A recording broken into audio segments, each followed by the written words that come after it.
A little girl cried in the rain in front of the church. She handed over a photo. Everyone was shocked.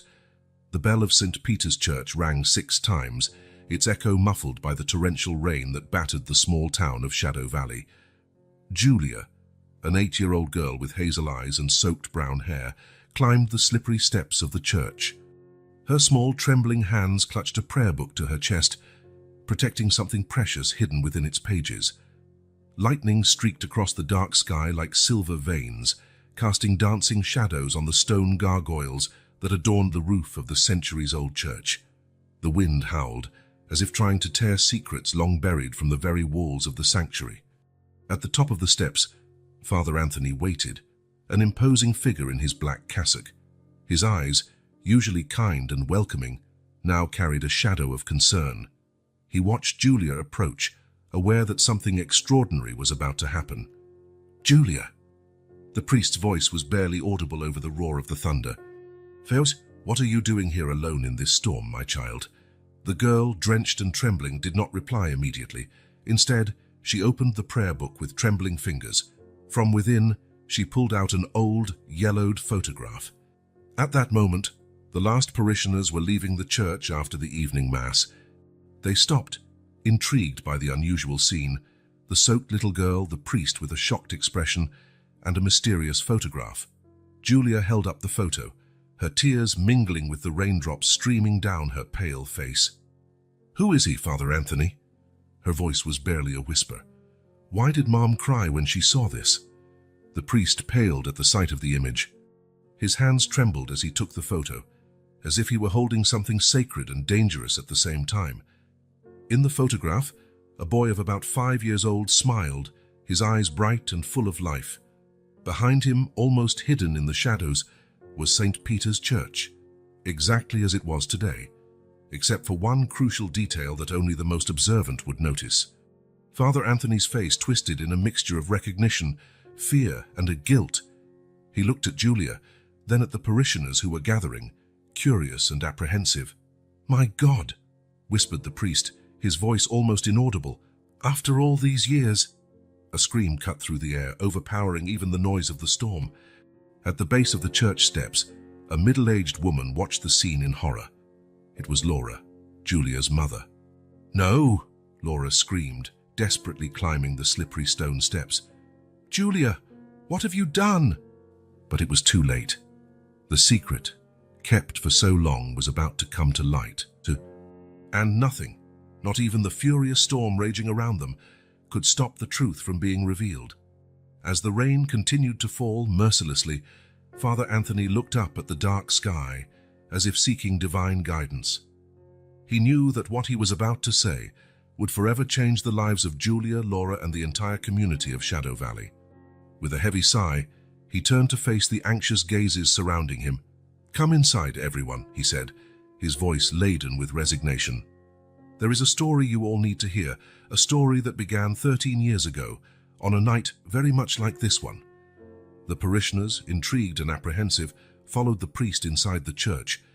The sound of the rain against the stained glass windows created a surreal atmosphere, as if time itself had stopped to listen to the revelation that was about to come. Julia, still holding the photo, looked at her mother. Laura was pale, her eyes wide with fear and something else. Guilt. Shame. "Mom," Julia called, her voice small and scared.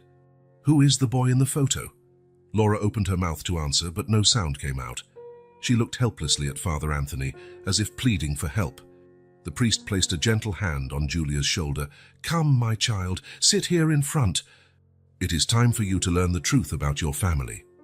As everyone settled into the church pews, a heavy silence fell over the congregation. Father Anthony stood before the altar, Julia's photo in his trembling hands. "My brothers and sisters," he began, his voice echoing off the stone walls, "for 13 years we have kept a secret, our secret that has weighed on our souls, divided families, and brought pain to our community. Today, thanks to the innocent courage of this child, that secret comes to light." He held up the photo for everyone to see. "This boy, this is Michael, Julia's older brother." A shocked murmur rippled through the church. Julia felt as if the ground had disappeared beneath her feet. "Eh, brother? How could she have a brother and not know?" 13 years ago, the priest continued. "On a night like this, Michael disappeared. No one knows what happened. No one knows where he is. But in our pain and confusion, we made a terrible mistake. We decided to forget. We decided to pretend that Michael never existed." Laura was now openly sobbing, her body shaking with the force of her long repressed emotion. Julia, in shock, did not know whether to comfort her mother or demand more answers. "But the past has a way of catching up with us," said Father Anthony, his eyes scanning the shocked and guilty faces of his congregation. "And today, through this photo and this brave child, Michael reminds us that we cannot run from the truth forever." He turned to Julia, his eyes filled with a mixture of sadness and hope. "Julia, my dear, there is much more you need to know.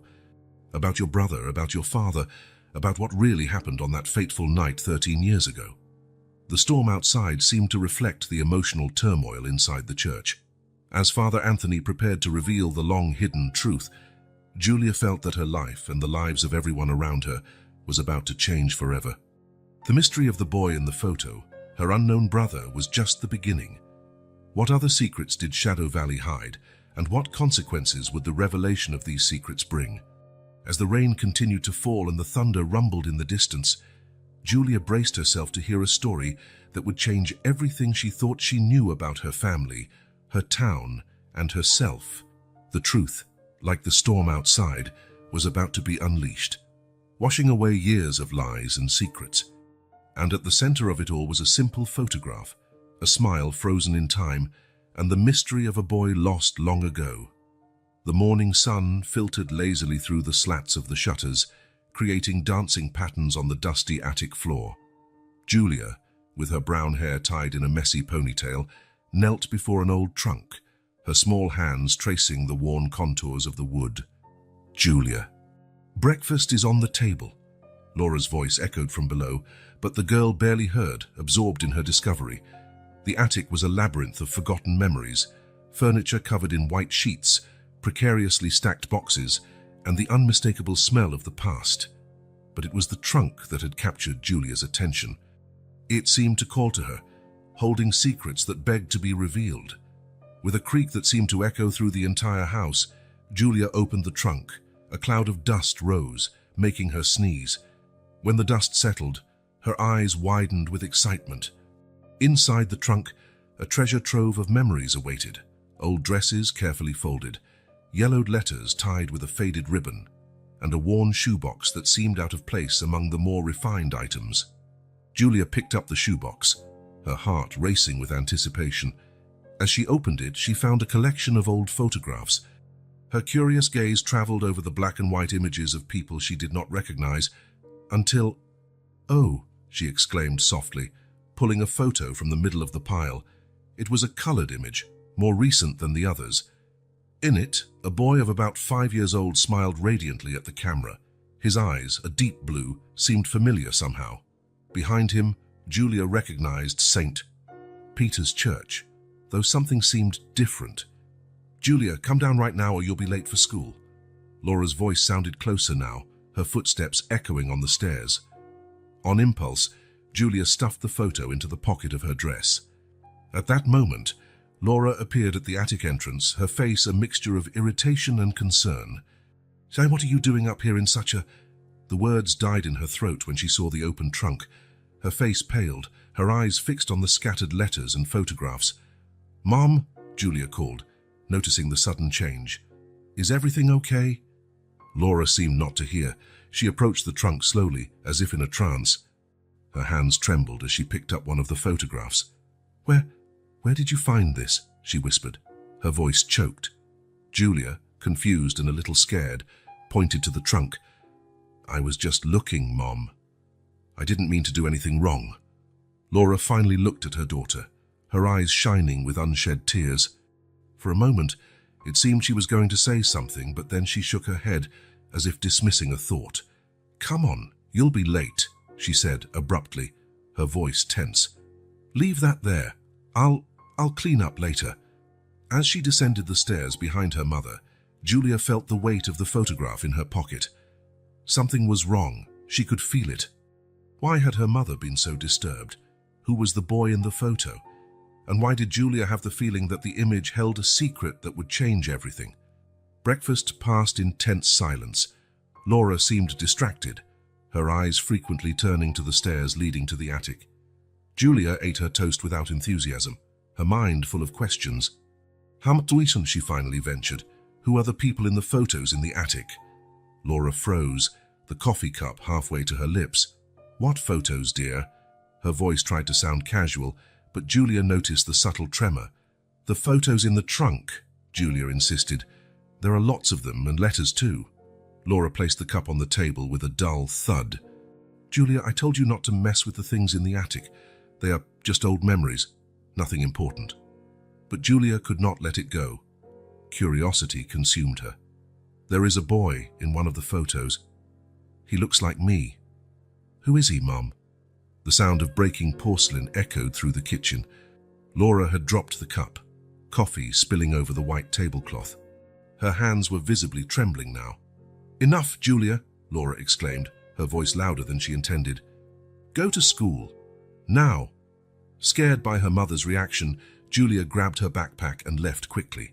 As she walked to school, her mind buzzed. What could be so terrible about that photo? Why was her mother so frightened?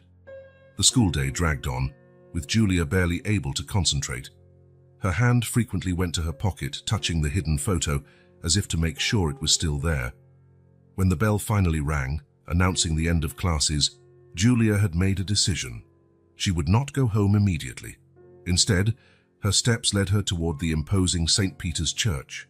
Father Anthony was at the door, as if waiting for her. His gentle face lit up with a smile as he saw her approach. "Ah, Julia, good to see you, my child. Did you come for catechism class?" Julia hesitated for a moment. Then, gathering all her courage, pulled the photo from her pocket. "Actually, Father, I wanted to ask about this." The priest's smile disappeared the moment his eyes landed on the photograph. His face paled, and for an instant, Julia saw the same fear she had seen in her mother's eyes. Where did you find this?" the priest asked, his voice barely a whisper.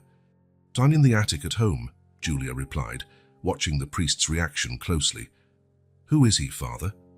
Why does everyone get so scared when they see this photo?" Father Anthony looked around, as if fearing someone might be listening. Then, with a heavy sigh, he gestured for Julia to follow him inside the church. "So come, my child," he said, his voice laden with a sadness Julia did not understand. "There is a story you need to hear, a story about family, about loss, and about secrets that perhaps should never have been kept." As she followed the priest into the church, Julia felt a shiver run down her spine. She was about to discover the truth, but something told her that this truth would change her life forever. What did Father Anthony know? What secrets did the small town of Shadow Valley hide? And who was the mysterious boy in the photo, whose smile seemed so familiar and yet so distant? The church doors closed behind them, and Julia knew that whatever she was about to hear, there was no turning back. The truth, long buried, was about to come to light, and nothing would be the same after that. The interior of St. Peter's Church was enveloped in a cozy dimness, the silence broken only by the soft tinkling of lit candles. Julia followed Father Anthony to the front pew, her steps echoing on the stone floor. The priest sat beside her, his eyes fixed on the photograph Julia still held. "Julia," he began, his voice gentle but laden with emotion. "What do you know about your family, about the time before you were born?" The girl frowned, thoughtful. "Not much," she admitted. "Mom doesn't talk much about the past. I only know that Dad died before I was born." Father Anthony nodded slowly, as if confirming something to himself. "And you never wondered about brothers or sisters?" Julia felt her heart race. "Sometimes," she whispered, "sometimes I dream that I have an older brother. But it's just a dream, isn't it?" The priest closed his eyes for a moment, as if seeking strength. When he opened them again, they were filled with unshed tears. "Dreams are not always just dreams, my dear," he said softly. "Sometimes they are memories that our heart keeps, even when our mind forgets." With trembling hands, Father Anthony took the photograph from Julia's hands. "This boy," he said, pointing to the smiling child, "is Michael, your older brother." Julia's world seemed to stop. She stared at the photo, her heart beating so hard she was sure the priest could hear it. "My brother," she whispered, incredulous. "But how? Why did Mom never tell me?" Father Anthony sighed deeply. "It is a sad story, Julia. A story that our small town has carried as a secret for 13 long years." He stood up, walking slowly to the altar.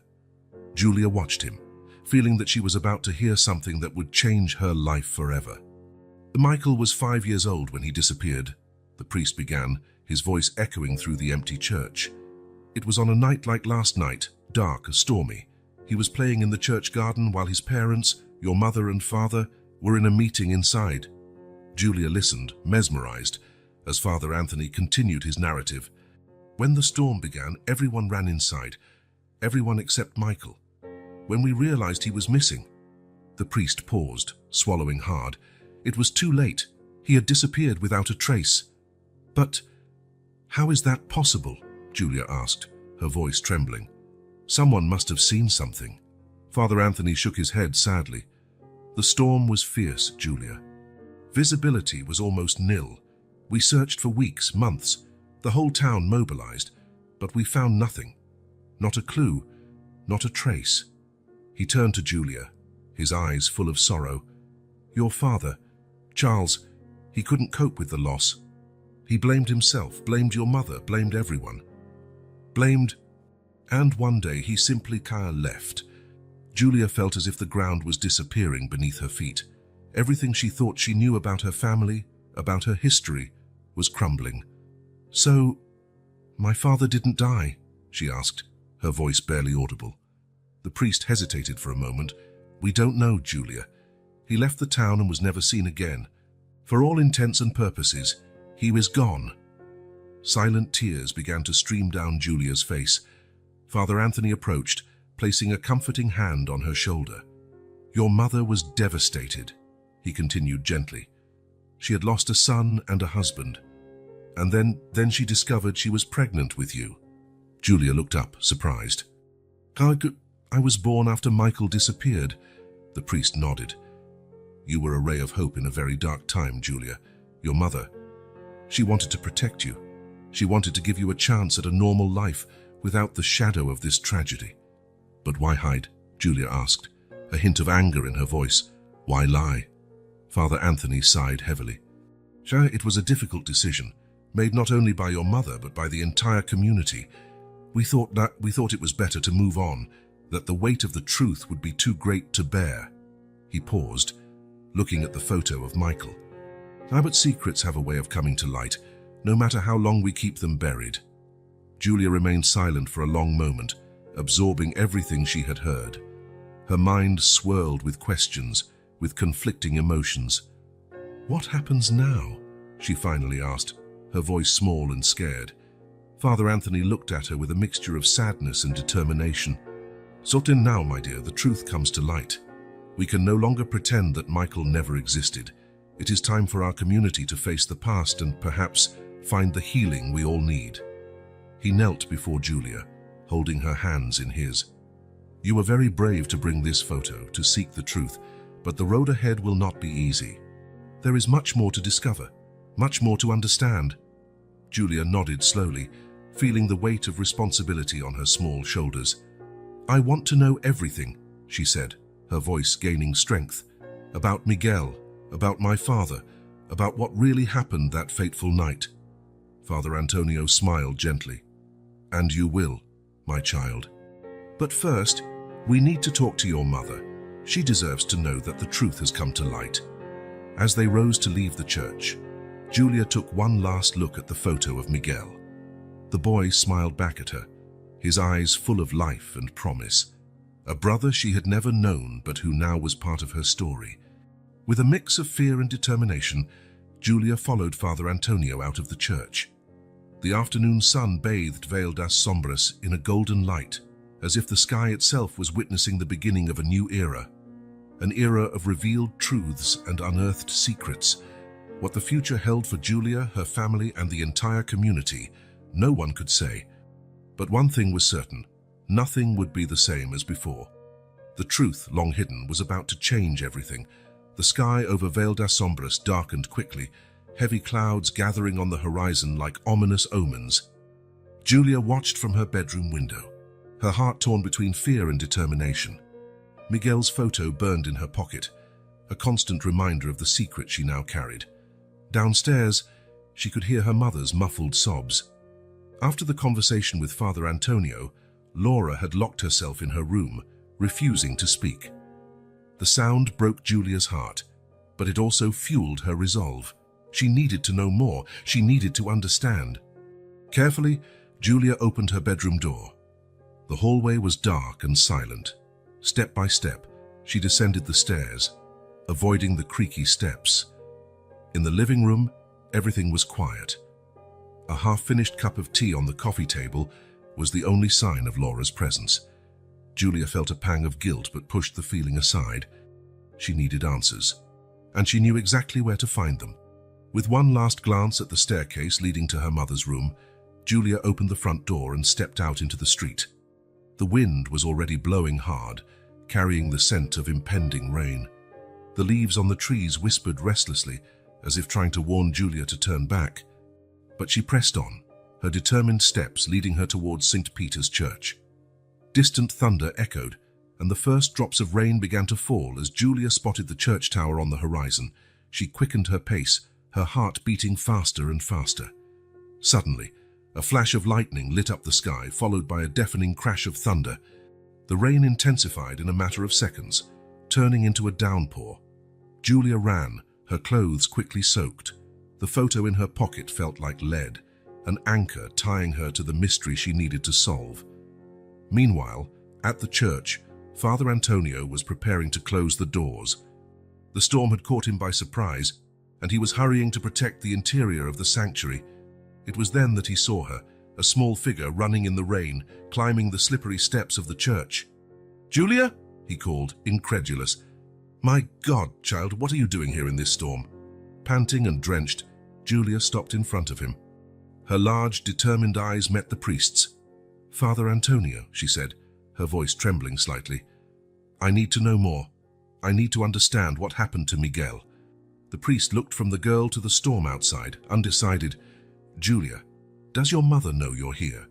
Before she could answer, a scream pierced the air, overpowering even the sound of the rain. "Julia! Julia, where are you?" It was Laura's voice, desperate and terrified. Father Antonio looked again at Julia, then at the photo in her hands. His expression was a mixture of fear, guilt, and resignation. "Come," he finally said, guiding Julia inside the church. "There's something you need to see." As they entered, the last parishioners sheltering from the storm watched them with curiosity. The rain continued to fall mercilessly outside, as if the sky itself wept for the secrets about to be revealed. The priest led Julia to a side door hidden behind the altar. With an old key, he unlocked it, revealing a narrow staircase leading to a basement. "This is the church's archive," Father Antonio explained, lighting a dim lamp. "Here we keep records dating back to the founding of Vale das Sombras." Julia looked around, impressed by the shelves full of old books and dusty boxes. The smell of old paper and forgotten secrets filled the air. The priest went to a specific shelf, pulling out a box marked with the year of Miguel's disappearance. Carefully, he opened it, revealing a stack of newspaper clippings, police reports, and more photographs. "These are all the records we have about your brother's disappearance," said the priest, his voice low and grave. "Charges, testimonies, theories, everything is here." Julia picked up one of the clippings, her eyes scanning the headlines. "Boy disappears during storm. Searches continue without success. Family devastated by tragedy." "Why," Julia began, her voice faltering, "why is this hidden here?" Father Antonio sighed heavily. "Found when we decided to forget. We thought it would be best to keep all the evidence. To protect your mother. To protect you." Julia continued to sift through the documents, her wide eyes absorbing every detail. Suddenly, she stopped, holding a photograph. "Is this my father?" The priest nodded sadly. The photo showed a tired-looking man with the same blue eyes as Miguel, speaking to reporters. Carlos became obsessed with finding Miguel, explained the priest. He didn't sleep, barely ate, and then, one day, before he could finish, hurried footsteps echoed through the church above. Laura's frantic voice called for Julia. Father Antonio looked at the stairs, then back at Julia. "Are we ready for this?" he asked softly. Julia held tightly to the photo of her father and the one of Miguel. With a determination beyond her years, she nodded. "Yes," she said. "No more secrets." Together they climbed the stairs, ready to face Laura and the storm of truths about to be unleashed. Outside, the rain continued to fall, washing away the past and paving the way for an uncertain but honest future. Father Antonio emerged from the church basement with Julia by his side, both carrying stacks of documents and photographs. The girl's face was pale but determined, while the priest wore an expression of resignation and relief. Laura stood in the middle of the nave, drenched from the rain and with eyes wide with panic. Seeing her daughter, she rushed towards them. "Julia, thank God you're safe." She hugged the girl tightly, then pulled back to look at her with a mix of relief and anger. "What were you thinking, going out in the storm like that?" Before Julia could respond, Laura's eyes fell on the documents in her daughter's hands. Her face turned even paler. "What is this?" she whispered, her gaze shifting between Julia and Father Antonio. "What did you show her?" The priest stepped forward, his voice calm but firm. "Laura, it's time. We can no longer hide the truth." The few parishioners still in the church, taking shelter from the storm, watched the scene with curiosity and apprehension. The air was thick with tension, as if everyone sensed that something monumental was about to happen. Laura shook her head frantically. "No, we can't do this. We promised. All of us promised." "Mom," Julia interrupted softly, holding out the photo of Miguel. "Who is he? Please, tell me the truth." The ensuing silence was deafening. Laura looked at the photo, tears welling up in her eyes. Finally, with a trembling sigh, she nodded. "Let's sit down," Father Antonio suggested, guiding mother and daughter to the front pew. He turned to the curious parishioners. "My brothers and sisters, I ask for your privacy, or if you prefer, stay and listen, for this story belongs to all of us." Surprisingly, no one moved. Perhaps it was the storm outside, or perhaps it was the weight of secrets long kept, but everyone seemed to feel that they needed to be there. Father Antonio sat beside Laura and Julia, his hands clasped in his lap. "Julia," he began, "the boy in the photo is Miguel, your older brother." Laura sobbed quietly, but did not interrupt. 13 years ago, the priest continued, on a night very much like this one, Miguel disappeared. He was playing in the churchyard while there was a meeting inside. When the storm began, everyone ran for cover, but Miguel was nowhere to be found. Julia listened, mesmerized, as Father Antonio recounted the events of that fateful night, the desperate searches, the theories, the pain of uncertainty. "Your father, Carlos, became obsessed with finding Miguel," the priest explained, his voice heavy with sorrow. "He didn't eat, didn't sleep. He spent entire days scouring the forest, questioning people, following the slightest lead." Laura interjected, her voice trembling. "He blamed me. He blamed everyone. He said we hadn't searched hard enough, that we were giving up too easily." "And then," Father Antonio continued, "about a year after Miguel's disappearance, Carlos simply left. He left a note saying he would find his son, no matter the cost." Julia felt as if the ground were disappearing beneath her feet. Everything she thought she knew about her family, about her history, was crumbling. "So Ada, my father isn't dead?" she asked, her voice barely audible. The priest hesitated for a moment. "We don't know, Julia. He left the town and was never seen again. For all intents and purposes, he is gone." Silent tears began to stream down Julia's face. Father Antonio approached, placing a comforting hand on her shoulder. "Your mother was devastated," he continued gently. "She had lost a son and a husband. And then she discovered she was pregnant with you." Julia looked up, surprised. I was born after Miguel disappeared." The priest nodded. You were a ray of hope in a very dark time, Julia. Your mother, she wanted to protect you. She wanted to give you a chance at a normal life without the shadow of this tragedy. But why hide it? Julia asked, a hint of anger in her voice. Why lie? Father Antonio sighed heavily. It was a difficult decision made not just by your mother, but by the entire community. We thought it was better to move on, that the weight of the truth would be too great to bear. He paused, looking at Miguel's photo. But secrets have a way of coming to light, no matter how long we keep them buried. Julia was silent for a long moment, absorbing everything she had heard. Her mind swirled with questions, with conflicting emotions. "And what happens now?"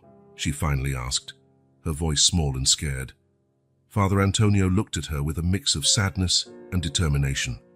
"Now, my dear, the truth comes to light. We can no longer pretend that Miguel never existed. It's time for our community to face the past and perhaps find the healing that we all need." Laura hugged Julia tightly. "Forgive me, my love. I thought I was protecting you, but maybe I was being selfish." Julia returned the hug, feeling the weight of years of secrets dissipating. "It's okay, Mom. We can face this together now." Father Antonio smiled gently at mother and daughter, then turned to the congregation. "My brothers and sisters, today marks a new chapter in our community. A chapter of honesty, of healing, and hopefully of renewed hope." As the last rays of the setting sun broke through the clouds outside, illuminating the church's stained glass windows, a sense of catharsis filled the air.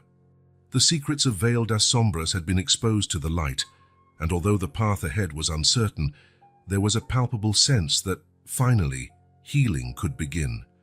Julia held her mother's and Father Antonio's hands, feeling, for the first time, truly connected to her story, her family, and her community.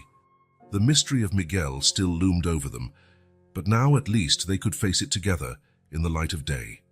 The afternoon sun filtered through the colorful windows of St. Peter's Church, casting a kaleidoscope of light on the stone floor.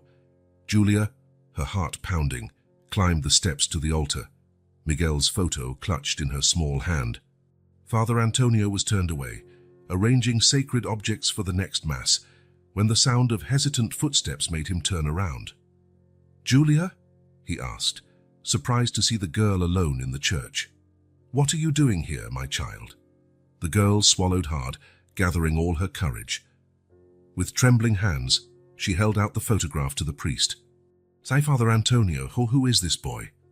The moment the priest's eyes fell on the image, time seemed to freeze. The welcoming smile on his face dissolved, replaced by an expression of shock and immediate recognition. His hands, usually steady when holding the sacred chalice, visibly trembled as he took the photo. "My God," he whispered, his voice barely audible. "After all these years..." The ensuing silence was deafening. Julia watched intently, noting every reaction, every nuance of the priest's expression. His eyes, normally serene, now reflected a storm of emotions: surprise, fear, guilt, and finally, deep sadness. At that moment, the church doors opened, and the first parishioners began to enter for the evening Mass. Their footsteps and soft conversations echoed through the sacred space, creating a surreal contrast with the tense scene unfolding at the altar. Father Antonio seemed to awaken from a trance, suddenly aware of their surroundings. He looked around, noticing the curious glances of the faithful settling into the pews. His face showed a palpable internal conflict, the desire to protect a long-guarded secret, battling against the urgent need to reveal the truth. "Julia," he said quietly, leaning towards the girl, "where did you find this photo?" "In the attic at home," she replied, her voice trembling slightly. "Father, please, tell me who he is. Why did my mum get so scared when she saw it?" The priest closed his eyes for a moment, as if seeking divine guidance. When he opened them again, there was a determination in his gaze that Julia had never seen before. "My brothers and sisters in Christ," he announced, his voice echoing through the now nearly full church. "I ask you to come closer.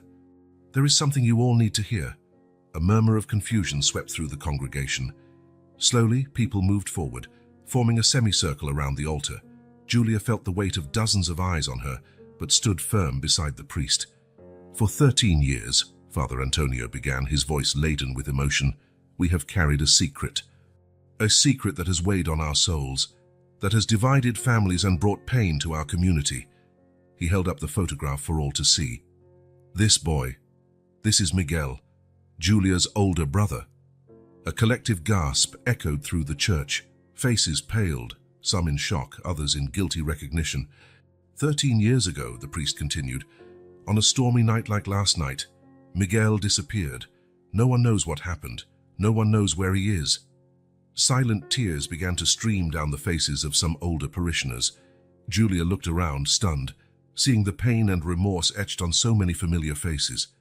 "In our pain and confusion," Father Antonio proceeded, his voice trembling slightly, "we made a terrible mistake. We decided to forget. We decided to pretend that Miguel never existed." He paused, letting the weight of his words sink into everyone's consciousness. "We thought we were protecting Julia, protecting our community. But by hiding the truth, we denied Miguel his existence. We denied Carlos his search, and we denied ourselves the chance to truly process our grief." At that moment, the church doors burst open with a loud bang. Laura entered, panting and with wide, panicked eyes. She ran to the altar, stopping abruptly at the sight before her. Her daughter beside the priest, Miguel's photograph exposed for all to see. "No," she whispered, her face a mask of terror. "Please, no." Father Antonio turned to her, his eyes full of compassion. "Laura, it's time. We can't live with this burden any longer." Julia looked at her mother, then at the priest, and finally at the congregation. The truth, long buried, was finally coming to light. And with it, a deluge of emotions, pain, anger, relief, hope. "I want to know everything," Julia said, her voice surprisingly firm. "Film about Miguel, about my father, about what really happened that night." Father Antonio nodded solemnly. "Yes, my child, it's time to honor Miguel's memory, to acknowledge the pain of his loss and the courage of his father. It's time to stop living in fear of the truth." He turned to the congregation, his eyes sweeping over each face.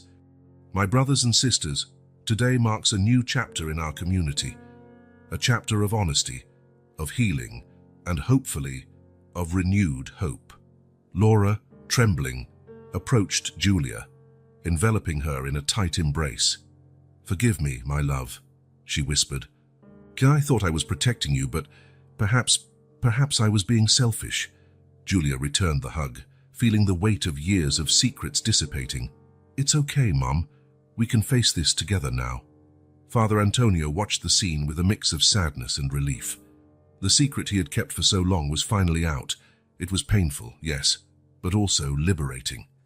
"May God give us strength," he murmured, "to face the truth, no matter how difficult, and to find the healing we all so desperately need." As the afternoon sun began to set, casting long shadows through the stained glass windows, St. Peter's Church became a sanctuary not just of prayer, but of truth and reconciliation.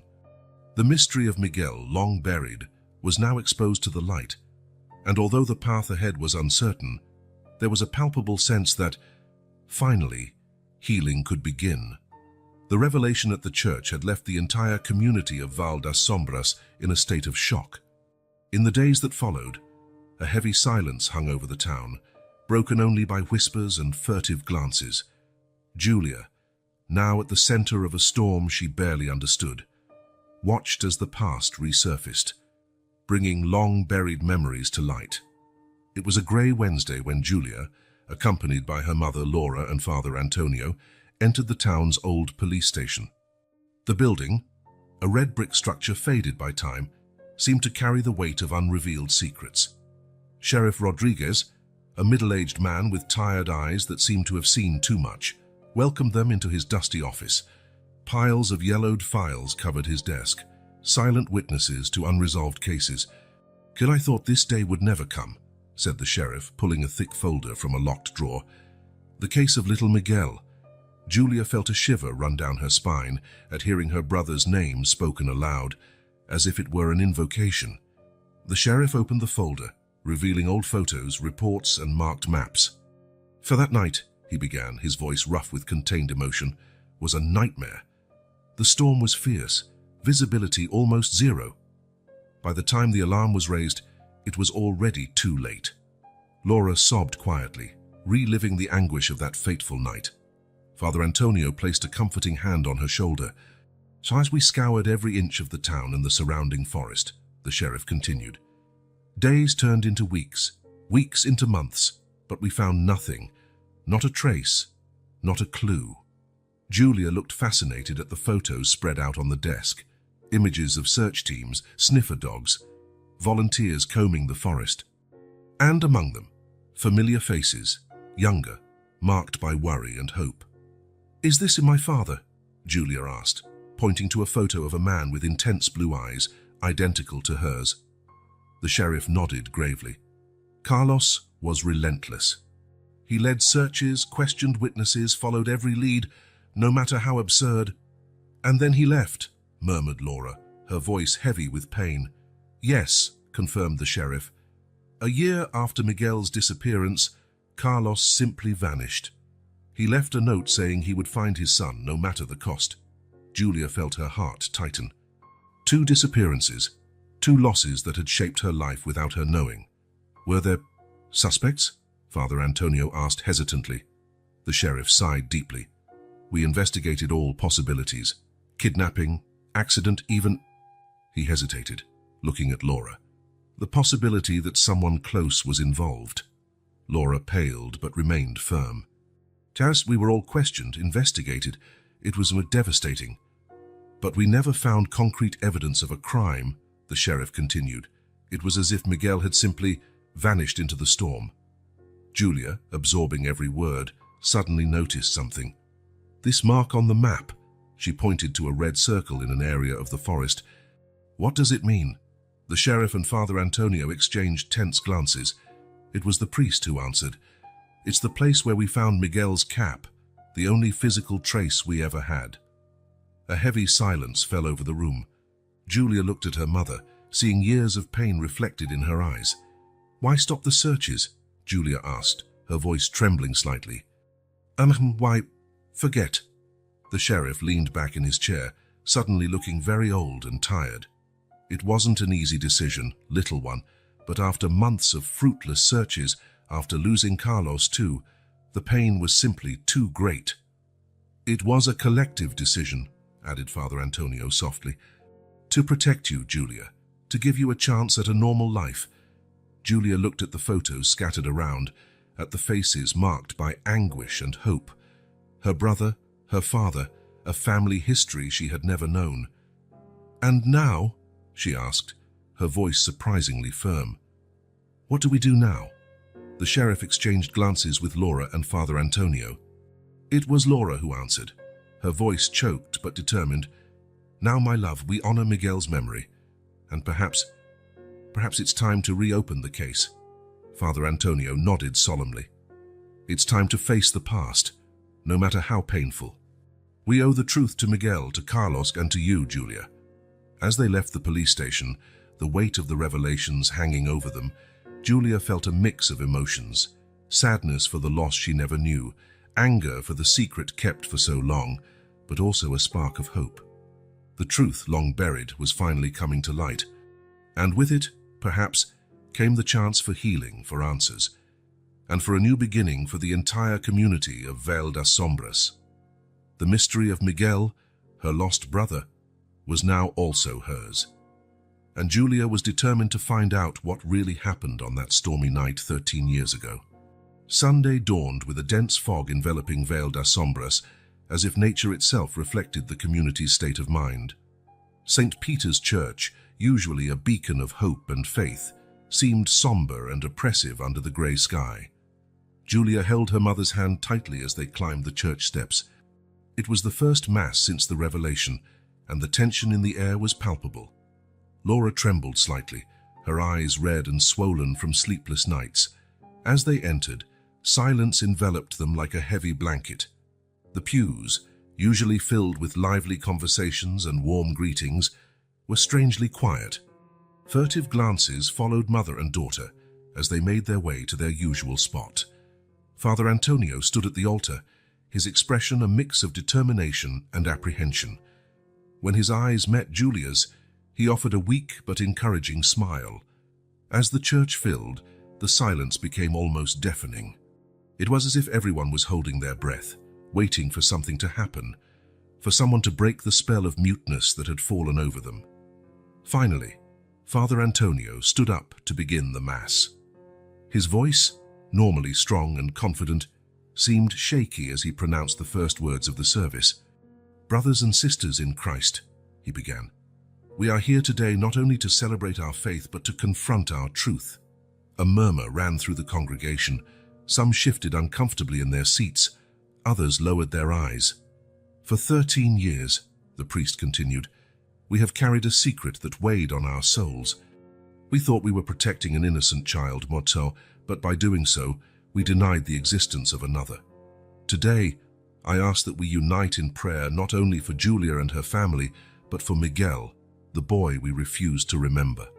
Silent tears began to roll down the faces of several parishioners. Julia watched, fascinated and scared, as the facade of normalcy that the town had maintained for so long began to crumble. Suddenly, a voice rose from the back of the church.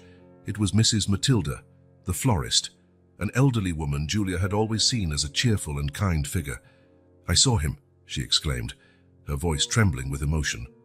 "Gareth, that night, I saw Miguel running towards the forest. I should have said something, I should have shouted, but I was so scared of the storm." The silence that followed was broken by another parishioner, Mr. Joachim, the grocer. I found a shoe near the river, days later. I thought it meant nothing, that it was just trash, but now, like a dam finally bursting, the confessions and memories began to flow. Years of repressed guilt, unshared observations, uninvestigated suspicions, all came to light in a cacophony of emotional voices. Julia looked around, stunned by the avalanche of information. Each revelation was a piece of the puzzle that was her brother's life and disappearance. Laura was now openly sobbing, overwhelmed by the memories and renewed guilt. Father Antonio tried to maintain order, but it was clear the situation had spiraled beyond his control. It was then that the church doors opened with a bang. Everyone turned to see a familiar but long-absent figure, retired Sheriff Silvera, who had led the original investigation into Miguel's disappearance. "Enough," his voice thundered through the church. 13 years of silence are enough. It's time we do things right this time." He walked to the altar, his eyes fixed on Julia. "Girl," he said, his voice softer now, "your brother deserves justice, and you deserve the truth. I'm here to officially reopen the case." A stunned silence fell over the congregation. Julia felt as if the entire world had stopped spinning for a moment. She looked at her mother, then at Father Antonio, and finally back at Sheriff Silvera.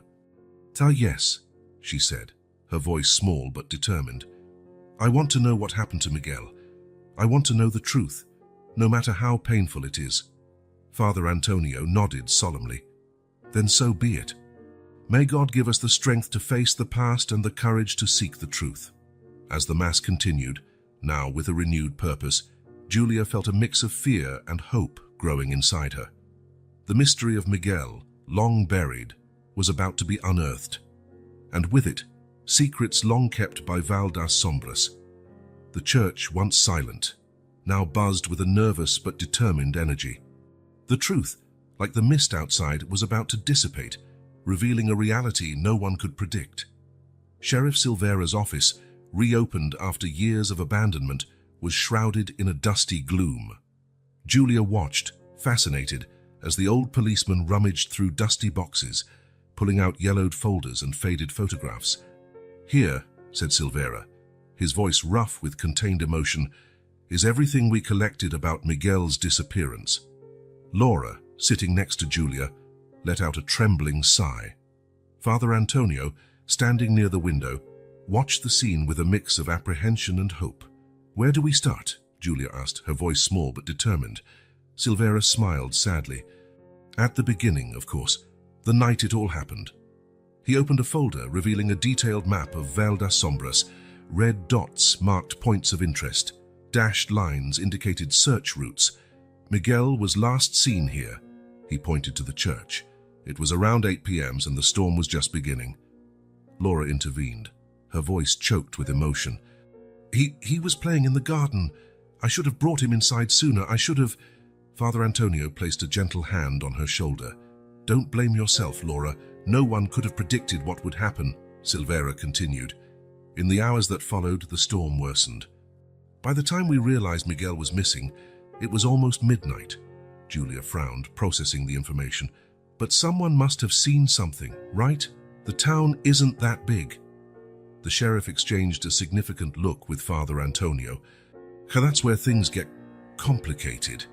He pulled out another folder, this one marked Witnesses. In the days that followed, we interviewed practically everyone in town, and the stories, well, they didn't always match. What do you mean? Julia asked, feeling a chill in her stomach. Silvera sighed deeply. Some people said they saw Miguel running towards the forest. Others swore they saw him being taken by a stranger in a black car, and there were those who claimed the boy simply vanished into thin air. Laura sobbed quietly, the memories clearly too painful. But why so many different versions? Julia questioned, her mind working furiously to understand. It was Father Antonio who answered, his voice heavy with sorrow. Fear, guilt, confusion. In times of crisis, people sometimes see what they want to see or what they fear to see. Silvera nodded. And as time passed, the stories mixed, transformed. It became increasingly difficult to separate fact from fiction. Julia looked at the photos spread out on the table. Images of search teams, of her desperate father speaking to reporters, of her younger mother, eyes empty from so much crying. And my father, she asked softly. What happened to him? Laura and Silvera exchanged tense looks. Laura spoke, her voice trembling. Carlo, he never accepted that Miguel could be, that he could have died, Silvera completed gently. Your father refused to believe that Miguel could be dead. He pulled out another folder, this one simply marked Carlos. He spent months investigating on his own, following every lead, no matter how improbable. Julia flipped through the folder, seeing frantic notes from her father, maps with strange markings, newspaper clippings about missing children in other cities. Ooh, and then, a year after Miguel's disappearance, Silvera continued, Carlos also disappeared. The silence that followed was heavy, laden with unspoken emotions. He left a letter, Laura said softly, pulling a crumpled envelope from her purse. I never showed this to anyone. With trembling hands, she handed the letter to Julia. The girl opened the envelope, carefully unfolding the aged paper. Dear Laura, she began to read aloud. I can't live like this anymore, knowing our son is out there somewhere, needing us. I'm going to find him, no matter the cost. Take care of yourself and the baby. One day I'll return with Miguel, with love, Carlos. Silent tears streamed down Laura's face. Father Antonio murmured a quiet prayer. Julia looked at Silvera, her eyes shining with determination. Did you look for him? For my father? The sheriff nodded gravely. We did what we could, but it was as if Carlos had vanished into thin air, just like Miguel.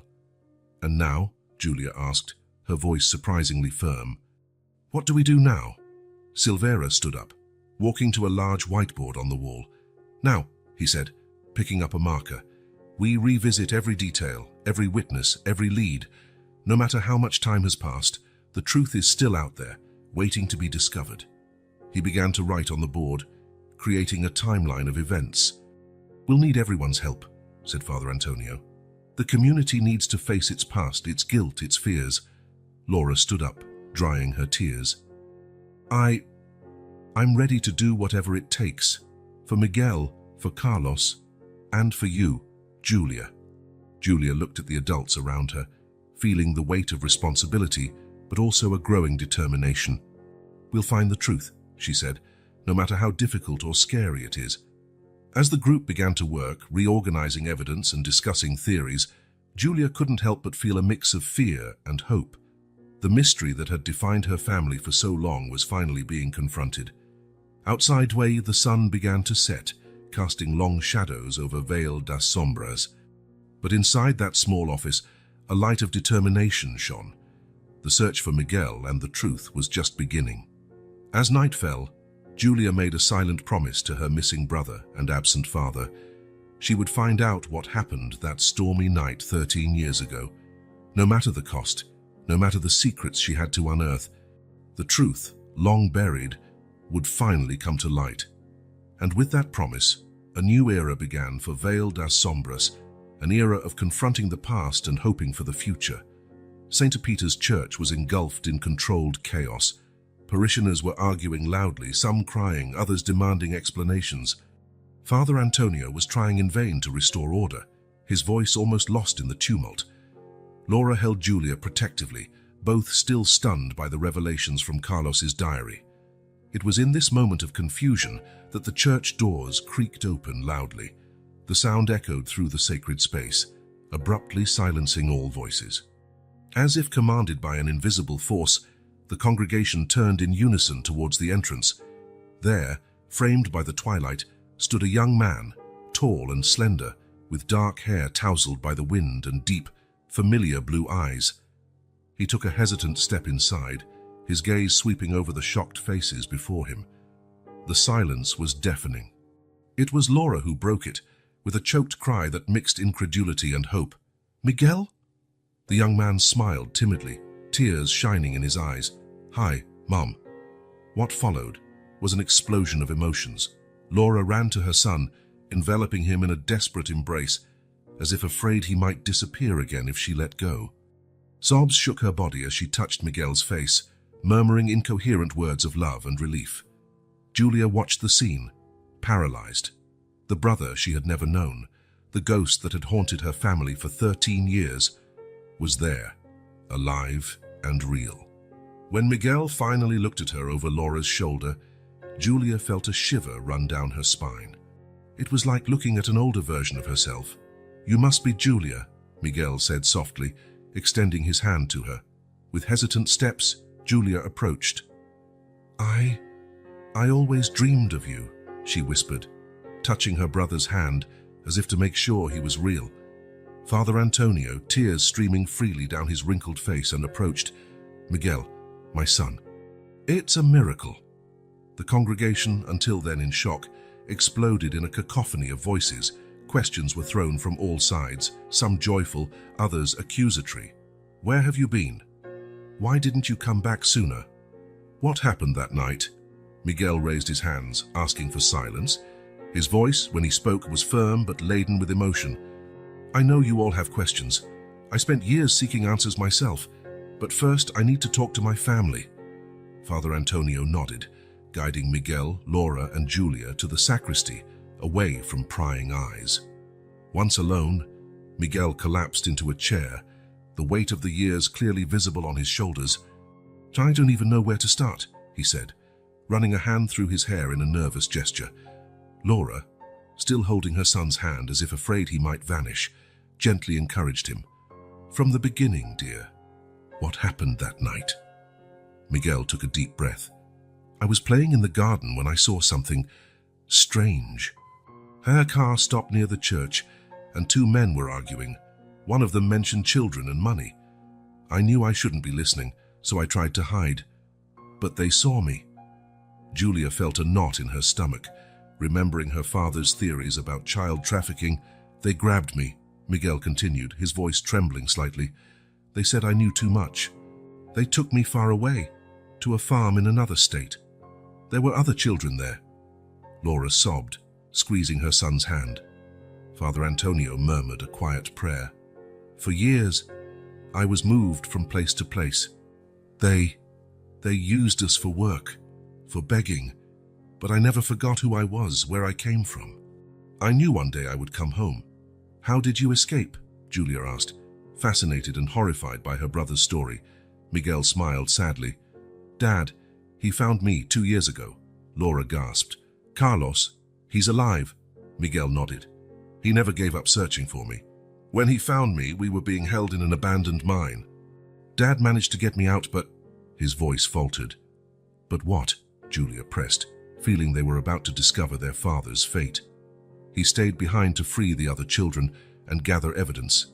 He made me promise to come home and alert the authorities. But when I returned with the police, the mine was empty. Dad had disappeared." The silence that followed was heavy, laden with conflicting emotions: relief at Miguel's return, concern for Carlos's fate, anger at the lost years. "Why did it take you so long to come back?" Laura asked softly, no accusation in her voice. Miguel lowered his eyes. "Fear, shame. I didn't know how to face all of this.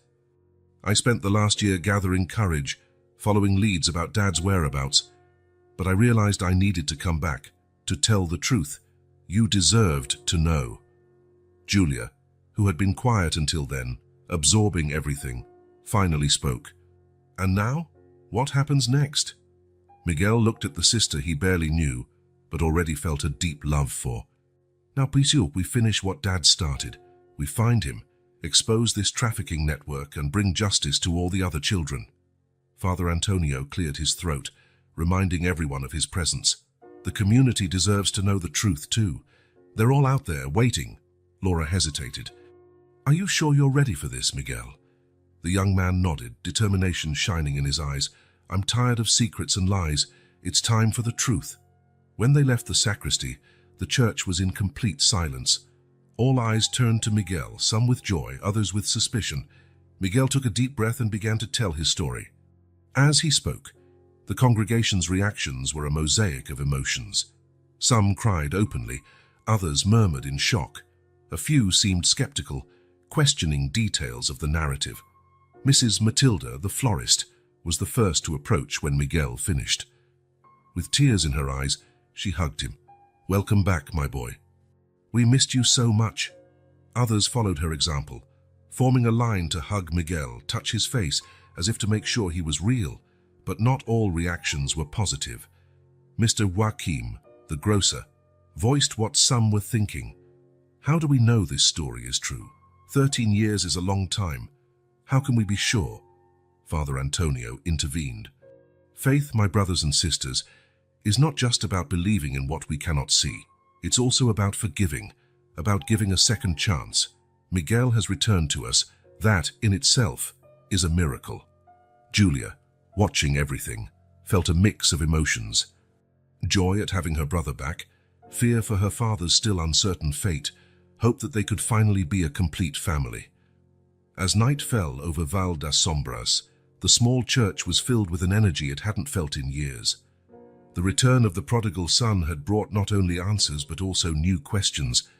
The mystery of Carlos still hung over them, and the threat of the trafficking network was still real. But that night, as Laura embraced her two children, finally reunited, there was a sense that, no matter what the future held, they would face it together.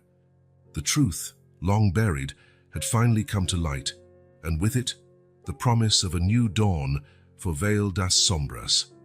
The storm that had battered Val das Sombras for days was finally beginning to subside. Raindrops fell gently, washing the streets and leaving a sense of renewal in the air. The sky, once heavy with dark clouds, now opened up, allowing the first rays of sunlight to penetrate, as if nature itself symbolized the clarity that came after years of secrets. In St. Peter's Church, the congregation remained gathered, still processing the revelations of the previous night. Miguel's return had brought not only joy, but also a wave of guilt and regret that permeated the community. Father Antonio climbed to the pulpit, his face marked by sleepless nights and the weight of long-held secrets. He looked at the expectant faces of his parishioners, took a deep breath and began, "My dear brothers and sisters in Christ, for 13 long years we have carried the burden of a terrible secret. I, as your spiritual guide, have failed not only Miguel's family but all of you." His voice trembled slightly, but he continued, determined, "I ask for forgiveness. Forgiveness from God, forgiveness from you, and especially forgiveness from Laura, Julia, and Miguel. My silence, though well-intentioned, caused more pain than protection. Laura, sitting in the front row with Miguel and Julia on either side, looked at the priest with tear-filled eyes. There was pain in her gaze, but also understanding. The priest continued, "Let this be a moment of redemption for all of us. May we learn that the truth, no matter how painful, is always the path to healing." As Father Antonio spoke, Laura reflected on her own journey, the years of mourning, the pain of loss, the constant fear that consumed her. Now, with Miguel back and Julia by her side, she felt as if a huge weight had been lifted from her shoulders. Turning to her children, Laura hugged them tightly. "Forgive me," she whispered, tears streaming down her face. "Forgive me for not being strong enough, for letting fear consume me." Miguel, his eyes reflecting years of painful experiences, smiled gently at his mother. "There is nothing to forgive, Mom. You kept us alive in your heart all these years." Julia, observing the interaction, felt a wave of emotions wash over her. Throughout her life, she had felt a void, a missing piece in the puzzle of her existence. Now she understood. It wasn't just Miguel who was lost, but a part of all of them. "I think we all have a lot to learn about forgiveness and truth," Julia said softly, holding her mother and brother's hands. Father Antonio, having finished his plea for forgiveness, invited Miguel to share his story with the congregation. The young man, visibly nervous, climbed to the pulpit. "I don't know where to start," Miguel said, his voice trembling slightly. "The last 13 years have been difficult. There were moments when I thought I would never see my family or this town again." He paused, looking at the attentive faces before him. "But in every dark moment, in every trial, I remembered home, the love of my mother, the church where I grew up, the people of this community." Miguel briefly shared about the years of captivity, the forced labor, the constant fear. But he also spoke of hope, of small acts of kindness he found along the way, and of his father's tireless determination to find him. "My father," Miguel said, his voice choked with emotion, "never gave up. He sacrificed everything to find me, to bring the truth to light. And now it's our turn to continue his mission, to ensure no other child goes through what I went through." The congregation listened in silence, many crying openly. Miguel's story was a testament to resilience, faith, and unconditional love. As Miguel spoke, something began to change in the atmosphere of the church. What had started as a tense and guilt-ridden gathering slowly transformed into something more hopeful. Mrs. Matilda, the florist, was the first to stand up. "Miguel, my dear, I can't imagine what you've been through, but I want you to know that we are here for you and your family. Whatever you need, count on us." Others followed her example. Mr. Joachim, who had previously expressed skepticism, now approached with tears in his eyes. "Forgive us, boy. Forgive us for giving up, for choosing the comfort of forgetting over the harsh truth." One by one, the members of the community approached, offering words of support, hugs, and promises of help. What had once been a town divided by secrets, now united in a common purpose, to heal and rebuild. Julia watched everything with a mix of admiration and newfound understanding. She now saw how the truth, no matter how painful at first, had the power to free, to unite, to heal. Father Antonio, seeing the transformation happen before his eyes, spoke again. "My dear ones, today we witness a miracle, not just Miguel's return, but the rebirth of our community. May this church, which for so long held secrets, now become a place of healing, of truth, and of new beginnings." As he spoke, the last rays of the setting sun penetrated the stained glass windows, bathing the interior of the church in a kaleidoscope of colors. It was as if the very light was washing away years of darkness. Laura, standing between her two children, looked around with a trembling smile. "I never thought I would see this day," she said softly, "having you both here, seeing our community united like this." Miguel hugged his mother and sister. "We still have a long way to go," he said. "Dad is still out there somewhere. And there are other children who need help." Julia nodded, determination shining in her eyes. "And we will find them, all of them, together." Father Antonio approached the family, placing a hand on each of their shoulders. "And you will have the support of the entire community. Val das Sombras has carried guilt for too long. Now it's time to carry hope. As night fell over the small town, the rain finally stopped completely. A bright rainbow formed on the horizon, like a promise of better days to come. St. Peter's Church, once a repository of dark secrets, now buzzed with renewed energy. Plans were made, promises exchanged, and for the first time in 13 years, there was a genuine sense of hope and shared purpose. Miguel, Laura, and Julia left the church hand in hand, facing the world outside together. The mystery of Carlos still hung over them, and the challenges they would face were many, but now they were no longer alone. The truth had brought not only pain but also liberation, and as Val das Sombras prepared for a new chapter in its history, there was a shared certainty among everyone. Together, they could face any storm that came. Redemption, like the rain that had washed the town, had arrived. And with it, the promise of a new dawn, brighter and more hopeful than anyone could have imagined.